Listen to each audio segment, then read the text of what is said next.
नवनवीन व्हिडिओ पाहण्यासाठी व आमच्या सोबत राहण्यासाठी चॅनलला सबस्क्राईब करायला विसरू नका। तर बघा काय माहिती आहे, राज्य अधिकारी कर्मचाऱ्यांच्या बाबत दिनांक 24 फेब्रुवारी 2026 रोजी 6 मोठे महत्त्वपूर्ण शासन निर्णय निर्गमित करण्यात आलेले आहे। पहिला, वेतन भत्ते निधी विवरण। राजीव गांधी विज्ञान व तंत्रज्ञान आयोजित अधिकारी कर्मचाऱ्यांच्या वेतन भत्ते अदा करण्याकरता सन 2025-26 करता अर्थसंकल्पीय तरतुदींमधून निधीचे वितरण करण्यास सामान्य प्रशासन विभागाकडून मंजूर देण्यात येत आहे। सेवांतर्गत प्रगती योजना।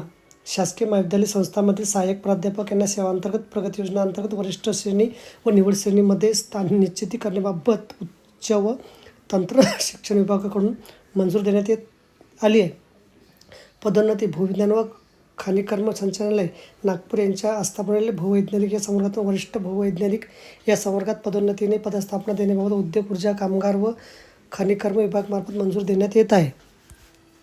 सेवा शुल्क वसुलीबाबत। कर्तव्यस्थानी दिलेल्या शासकीय निवासस्थानाच्या सेवा शुल्क वसुलीबाबत सार्वजनिक बांधकाम विभागामार्फत मंजूर देण्यात येत आहे। सहाय्यक अनुदाने। सन 2025-26 आर्थिक वर्षातील ग्रामपंचायत कर्मचाऱ्यांचे वेतन व सरपंच, उपसरपंच यांचे मानधन व सदस्य बैठक भत्ता तसेच ग्रामपंचायत कर्मचारी भविष्य निर्वाह निधी यासाठी शासन सहाय्यक अनुदान हिस्सा वितरित करण्यास ग्रामविकास विभागाकडून मंजूर देण्यात आली आहे। अनुदाने। वेतनेतर मतिमंद प्रवर्गातील काम करणाऱ्या अशासकीय संस्थांना सहाय्यक अनुदाने वेतनेतर निधी वितरित करण्यास दिव्यांग कल्याण विभागाकडून मंजूर देण्यात येत आहे। तर बघा, अशा प्रकारे अत्यंत महत्त्वाची माहिती आपल्याला समजली असेल। व्हिडिओ सुद्धा आवडल्यास लाईक करा, शेअर करायला विसरू नका। धन्यवाद।